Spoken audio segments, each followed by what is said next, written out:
ساری رات غلام کی جاگے، ان کا مقصد تھا کہ قافلہ پہنچ جائے اور آ کر یہ بات بھی سچی ثابت ہو جائے۔ رب نے کہا سورج خبردار، محبوب کی زبان سے بات نکلی ہے، میرا اصول بدل دے۔ میرا اصول تو یہ ہے والشمس تجری لمستقر لها ذلک تقدیر العزیز العلیم، یہ میری تقدیر ہے کہ تو اپنے راستے میں چلتا ہے، آگے پیچھے نہیں ہوتا، اپنے مدار کو اپنے آربٹ کو تبدیل نہیں کرتا، طلوع ہونے کے بعد پھر غروب نہیں ہو سکتا اسی وقت، اور غروب ہونے کے بعد طلوع نہیں ہو سکتا، اور تیرا جو وقت مقرر ہے تو اسی پر چلتا ہے۔ پر میرے محبوب کی زبان سے نکل گیا کہ قافلہ پہنچے گا تو سورج طلوع ہوگا، بے شک 10 گھنٹے نہ ملے تو رکا رہ گیا پر۔ کفار پریشان ہو گئے، وجہ کیا ہے؟ انتظار کر کے تھک گئے، حتیٰ کہ ان کو قافلے والوں کو اونٹ مل گیا، انہوں نے سفر شروع کیا۔ اب صحابہ بھی پہاڑی پر ہیں، قافلے بھی بیٹھے ہیں کہ یکدم ابو جہل کی آواز بلند ہوتی ہے، وہ کہتے ہیں وہ دیکھو سورج طلوع ہو گیا۔ ادھر سے ابو بکر بولتے ہیں دیکھو قافلہ بھی پہنچ گیا۔ سرکار کی آمد، سرکار کی آمد، کنٹھار کی آمد، مدنی کی آمد، سونے کی آمد، مکی کی آمد، مدنی کی آمد۔ تحریک منہاج القرآن زندہ باد، امت خضرا کا فیضان، امت خضرا کا فیضان، امت خضرا کا فیضان۔ نگر نگر گلی گلی، نگر نگر گلی گلی، مجدد رواں صدی، مصطفیٰ کی ہے کلی، مصطفیٰ کی ہے کلی، امت خضرا کا فیضان، علماء اہل سنت۔ اب میں نے عرض کیا کہ ہے تو بشریت ابدیت ہے، ایک ابدیت سے آگے نہیں نکلا، دوسرا ابدیت سے آگے نکل گیا۔ ایک ہی واقعہ ہے، ایک ہی واقعہ دونوں شانوں کو، ایک ہے اسی ذات میں خدا نظر آ رہا ہے، وہ صحابہ ہے، انہیں اسی ذات میں حضور نے فرمایا من رانی فقد رأى الحق، حضور کتنا دم کرنے والے ہیں۔ دوسرے ہیں وہ ابدیت کے پردے سے آگے نکلنے والے نہیں۔ یہاں سے مسلک کا فرق شروع ہو جاتا ہے، یہاں سے مسلک کا جو کج اور کمی کی نگاہ سے دیکھتے ہیں وہ ابو لہب والے ہیں، جو فضیلت کی نگاہ سے دیکھتے ہیں وہ ابو بکر والے ہیں۔ جنہیں کمی نظر آئے وہ ابو بکر والے نہیں ہو سکتے۔ اس لیے بس صحابہ کو اسی غلامی نے اس درجے پر فائز کیا، اسی غلامی نے اس درجے پر۔ اب میں نے بات آگے چلانی تھی اور طرف آ گئی، تو آیتیں ایک دو میں یہاں پر آپ کو اب ایک کمپیریٹیو سٹڈی بس آخر میں صرف یہ دوں گا، بات کو ختم کرتے ہیں۔ اب انبیاء علیہ السلام کی میں نے کہا دونوں شانیں ہوتی ہیں، ایک ابدیت کی ہوتی ہے اور دوسری محبوبیت کی ہوتی ہے، ایک ابدیت کی اور دوسری محبوبیت کی، ایک مسلیت کی دوسری فضیلت کی، ایک بشریت کی دوسری مرادیت کی، شانیں دونوں ہوتی ہیں۔ لیکن جب نبی کی ذات اپنے آپ کو اللہ کی بارگاہ میں پیش کرتی ہے تو وہ اپنے آپ کو محبوب بنا کر پیش نہیں کرتی۔ انبیاء جب اپنے آپ کو خدا کی بارگاہ میں پیش کرتے ہیں تو محبوب بنا کر پیش نہیں کرتے، وہ اللہ کی بارگاہ میں اپنے آپ کو جھکا کے پیش کرتے ہیں، مٹا کے پیش کرتے ہیں، مٹا کے پیش کرتے ہیں، جھکاتے ہیں اپنے آپ۔ مثلا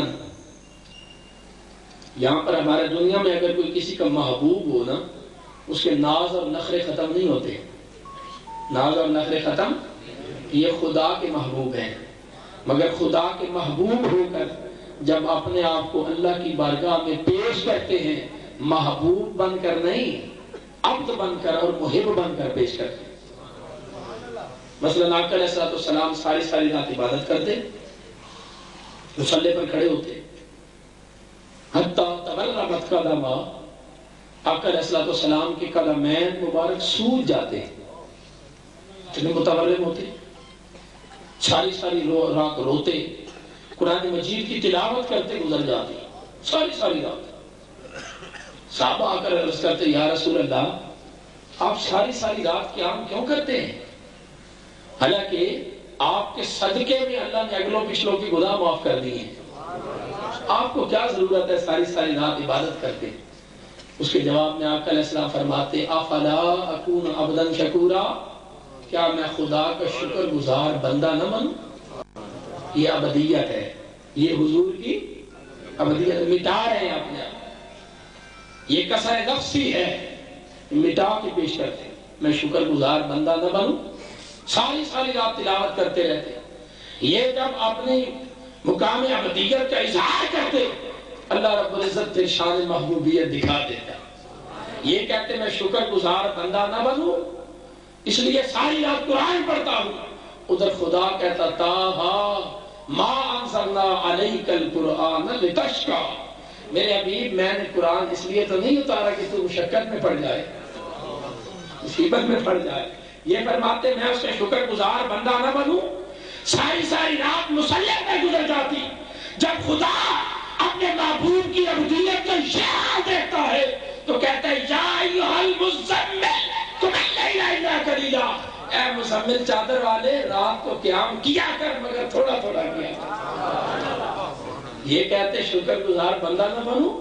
وہ کہتا ہے محبوب اتنا قیام نہ کیا کر، اتنا قیام یہ مٹا رہے ہیں وہ بڑھا رہا ہے،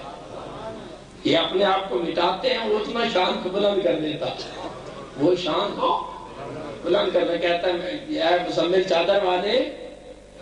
قم اللیل، اچھا یہ بھی کمال ہے حضور کی شان کا، حکم دیکھیے فرمایا اے مزمل چادر والے قم اللیل، رات کو قیام کر، رات کو یہ ایک حکم دیا وہ ایک حکم دیا رات کو قیام کر، یہ حکم دے کے دیکھا بھی یہ تو میرے یہ حکم دینے سے پہلے یہ عالم ہے کہ ساری ساری رات کھڑے رہتے ہیں، اگر حکم دے دیا تو پھر کیا ہوگا؟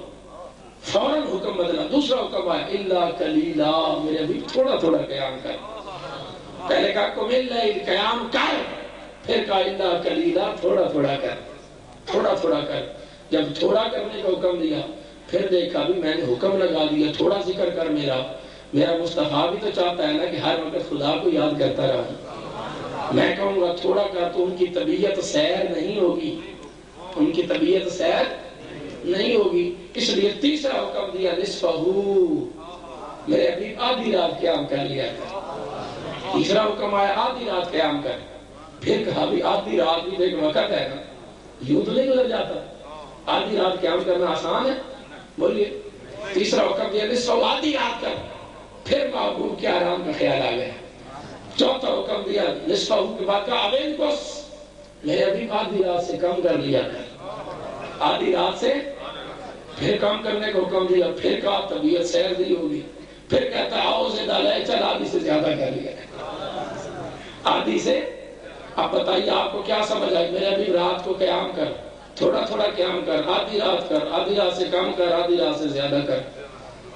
کیا سمجھ آئے؟ کتنا قیام کرے؟ کچھ پہلے پڑھا بتائیں کتنا کرے؟ وہ بتانا چاہتا ہے میرے حبیب تو میرا محبوب ہے، تو مالک مختار ہے، چاہے تو ساری رات کر، چاہے تو آدھی رات کر، چاہے کم کر چاہے زیادہ کر، مگر اتنا خیال رکھ ان لک فی النہار سبحا طویلا، میرے محبوب تو نے دن بھی بڑے کام کرنا ہوتے، تو نے دن کے وقت بھی بڑے، تو حضور مٹاتے ہیں اپنے آپ کو، افلا اکون عبدا شکورا، رب محبوبیت اجاگر کرتا ہے، رب محبوبیت کو اجاگر کرتا ہے، پھر آقا علیہ السلام ابدیت کا اظہار کرتے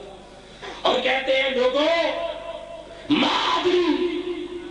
ما یفعل بی ولا بکم، لوگوں مجھے نہیں پتا کہ مرنے کے بعد کل قیامت والے دن میرے ساتھ کیا ہوگا اور تمہارے ساتھ کیا ہوگا، جب ابدیت کے مقام پر کھڑے ہیں تو میرے مصطفیٰ خود کو جھکا رہے ہیں کہ لوگوں مجھے نہیں معلوم کہ کل میرے ساتھ کیا ہوگا تمہارے ساتھ کیا ہوگا، جب حضور ابدیت کا اظہار کر چکے خدا نے فرمایا محبوب اب میرا کلام بھی سن، تو کہتا ہے کہ مجھے نہیں معلوم میرے ساتھ کیا ہوگا، سن جب قیامت کا دن آئے گا وَلَسَوْفَ يُعْطِيكَ رَبُّكَ فَتَرْضَىٰ، تیرا رب تمہیں اتنا عطا کرے گا کہ تو راضی ہو جائے گا، تیرا رب تجھے اتنا عطا کرے گا کہ تو، میرا مقصد تمہیں راضی کرنا ہوگا، آپ کہتے ہیں پتہ نہیں میرے ساتھ کیا ہوگا، میں تمہیں راضی کروں گا، تمہیں مقام محمود پر بٹھاؤں گا، سوائی بات اگر کا مقام محمود کا مقام محمود پر بٹھاؤں گا اور ساری امتوں کو سوالی بنا کے تیری تعریف کریں گے۔